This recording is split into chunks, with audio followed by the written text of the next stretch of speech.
There is a proposal in Indiana to change the Constitution to ban same-sex marriage.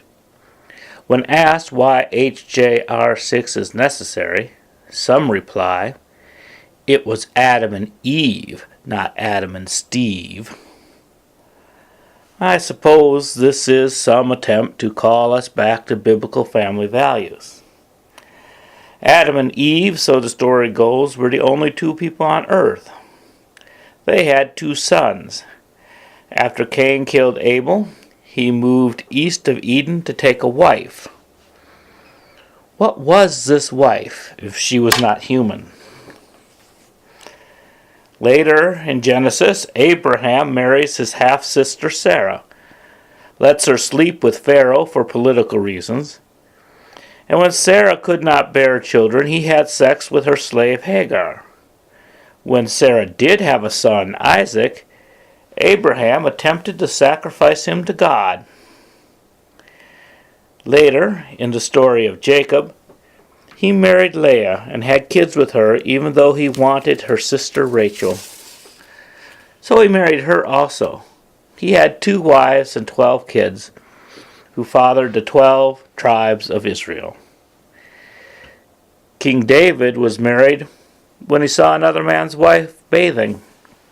She sent that woman's husband to the front lines of battle to die, so he could have her. Their son, King Solomon, had 700 wives, which apparently were not enough because he also had 300 concubines. Jesus was single. He forbid divorce and said nothing about homosexuality. According to the book of Mark, when he was arrested, there was a young man clad only in a sheet that ran away naked. The Apostle Paul argues against the marriage for single people, but said it was better to marry than to burn if they could not control their passion. Now, the Bible also has passages advocating monogamy and forbidding adultery, yet it's difficult to find a major biblical figure who lives by these rules. Moses married Zipporah, and there are no tales of infidelity or other wives. However, his sister Miriam and brother Aaron complained that his wife was a Cushite. Now, a Cushite in Bible speak is a person from Africa. And this is a place in the Bible where I think the punishment fit the crime. Miriam was struck down with leprosy, which turned her skin white. It's as if God was saying, Moses' wife isn't white enough for you? Well, I'm going to make you even whiter. So perhaps Aaron and Miriam were objecting to interracial marriage, which has also been objected to in the United States. Interracial marriage was illegal in Indiana until 1965. And it was finally overturned nationally in all states by the Supreme Court decision Virginia versus Loving in 1967. People would cite the Bible, which forbid the Hebrew children from marrying any of the women they conquered. Others said it just ain't natural. People had their notions of what marriage should be and who were permitted to fall in love. The interracial ban was based on social prejudice and defended on religious grounds. The case is similar with same-sex marriage. It is based on social prejudice and defended on religious grounds. Because the Bible also calls eating shrimp and pork an abomination. But there are no proposals for making a constitutional amendment prohibiting it. Jesus forbids divorce, yet it remains legal in Indiana. Polygamy abounds in the Bible, yet Utah had to ban it in order to obtain statehood.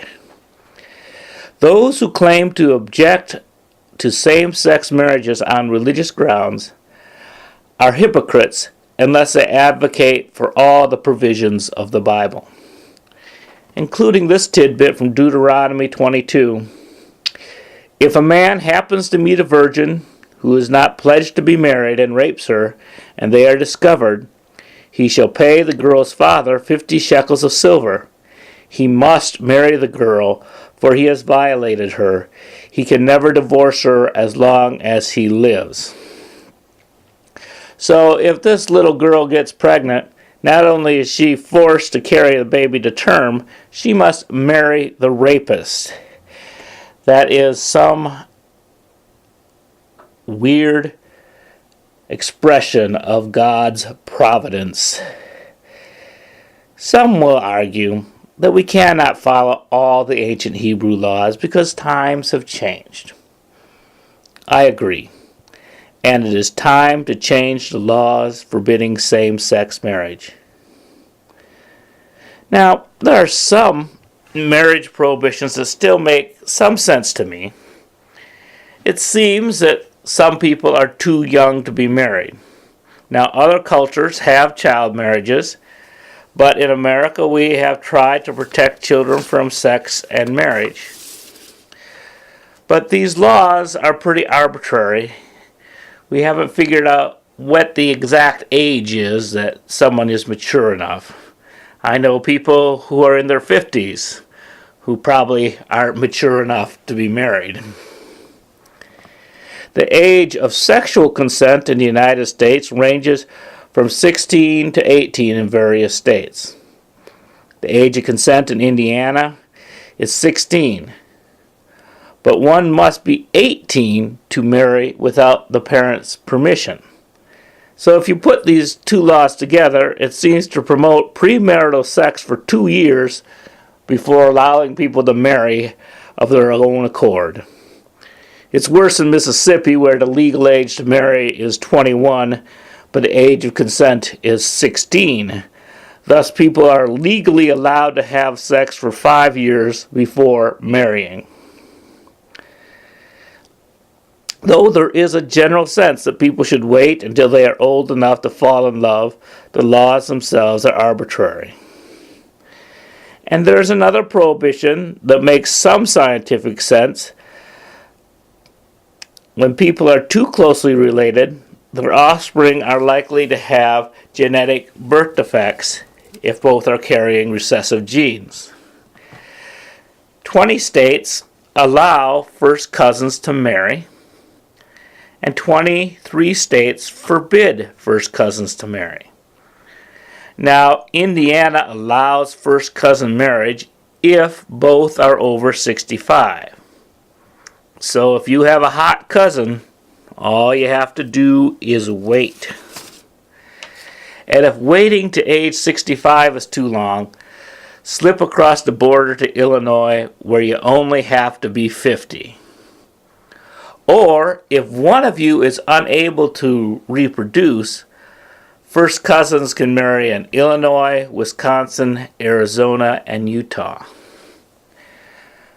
I find it interesting that not being able to reproduce is a requirement for marriage in 4 states, while one of the arguments against same-sex marriage is that people of the same gender cannot reproduce in a conventional marriage manner. If the ability for natural-born children is the reason for marriage, then heterosexual couples who are unable to have kids should also be forbidden to marry. But marriage is more than the ability to have children. Adoption is an option for couples unable to reproduce. According to the statistics from the Human Rights Campaign, only 18 states and Washington, D.C. allow same-sex couples to adopt. 18 states and the District of Columbia allow same-sex couples to adopt through single-parent adoption, which allows one parent to adopt the child while the partner petitions to become a second guardian. Same-sex couples in 8 additional states have successfully petitioned courts for second parish adoption in some jurisdictions. But when it comes to state statutes, Mississippi is the lone state with specific law barring same-sex couples from adopting a child. Indiana, single people are allowed to adopt regardless of sexual orientation. California was the first state to allow single-parent adoption back in the 60s. Now all states allow it.